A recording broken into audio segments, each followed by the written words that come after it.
자기소개서를 쓸 때 지원 동기와 더불어 또 우리를 어렵게 하는 항목이 있습니다.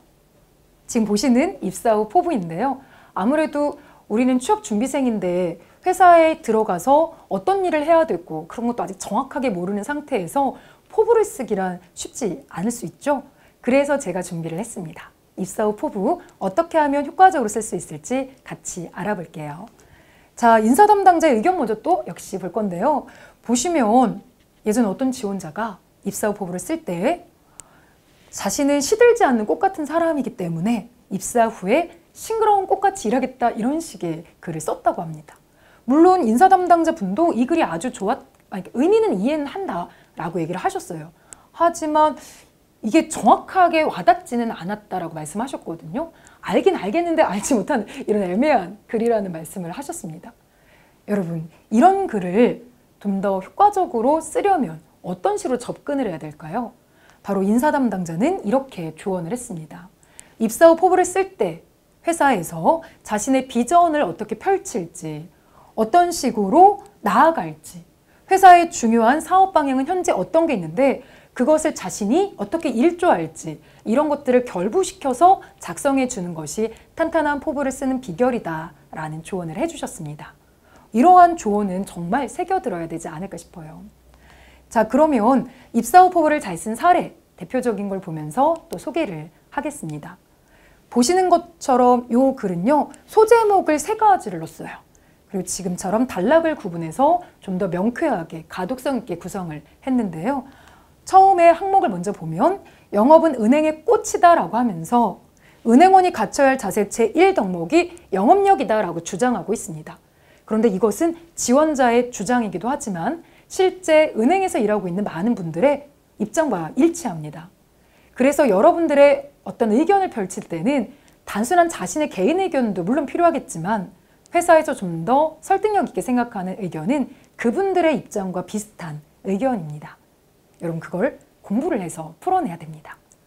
자, 두 번째는 장학적금 전도사라는 소제목을 가지고 이야기를 풀어갔어요.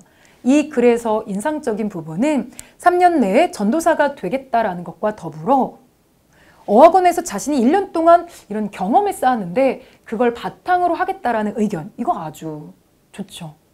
그리고 마지막으로 5년 후에 부동산 중개업소를 활용해서 예금과 대출 실력을 동시에 올리겠다 이런 얘기를 하고 있는데요. 역시 보면 중간쯤에 부동산 중개업소를 운영하시는 부모님을 도우면서 이 친구가 이것에 대한 배경 활동이 있었습니다.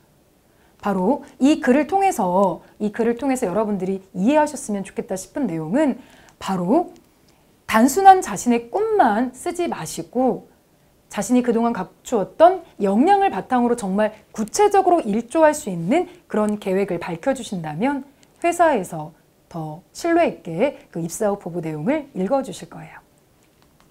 자, 입사 후 포부를 벤치마킹을 해야 되는 이 4가지 분야에 대해서 소개를 할 건데요. 왜 이 부분을 여러분에게 알려드리려고 하냐면 입사 후 포부는 생각만 해서 쓸 수 있는 항목은 아니기 때문입니다.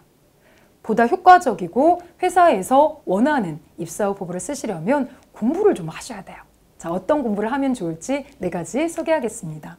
자, 첫 번째 신년사, 두 번째 지속가능 경영보고서, 세 번째 직무선배 인터뷰, 마지막으로 CEO 인터뷰까지입니다.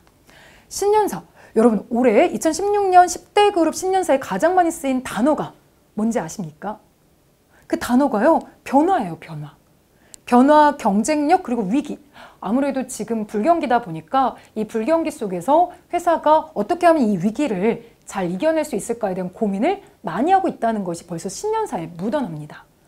그래서 여러분들이 신년사를 통해서 꼭 챙기셔야 되는 것은 회사의 입장이고요. 회사가 관심 갖고 있는 영역에 여러분들이 어떻게 일조할 수 있을지를 고민하시는 것이 잘 쓸 수 있는 첫 번째 비결이겠죠. 두 번째는요. 포부는 신년사처럼 단기적인 것도 있겠지만 장기적으로도 접근을 해야 됩니다. 그래서 꼭 필요한 자료가 있는데요. 지금 보시는 것처럼 지속 가능 경영 보고서입니다. 회사 홈페이지에 들어가면 지속 가능 경영 보고서를 다운받아서 보실 수가 있는데요. 이 내용에서는 어떤 것들이 들어있냐면 지금까지 해왔던 사업의 성격을, 지금처럼 성과를 하이라이트 이렇게 정확하게 알 수 있게 표현해 주고 있고요. 더불어서 회사가 어떤 식으로 미래에 사업을 하고 싶어 하는지 계획까지도 잘 나와 있습니다. 이런 내용을 바탕으로 포부를 구성한다면 10년 후 포부도 충분히 완성할 수 있겠죠. 그 다음에 제가 권하고 싶은 거는요, 바로 선배들의 인터뷰인데요. 이건 진짜 중요합니다.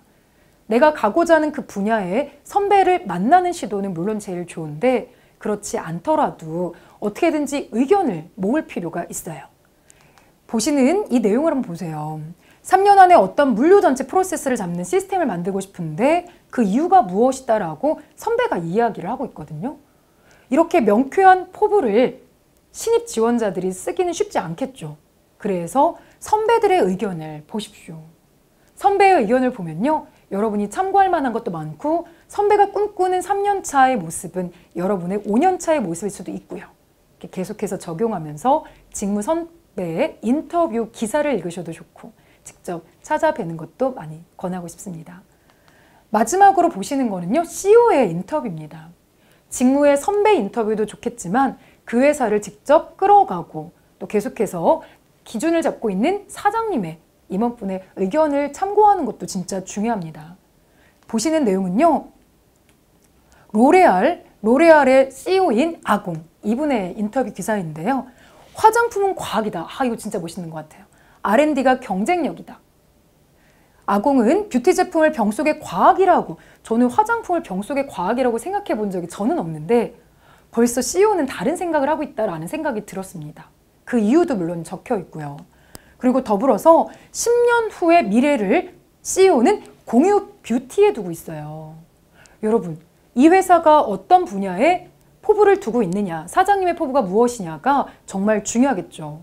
따라서 사장님의 포부를 공부하고 알아두시면 여러분이 그 포부에 어떻게 일조할지 자신만의 생각을 정리하기가 쉽습니다.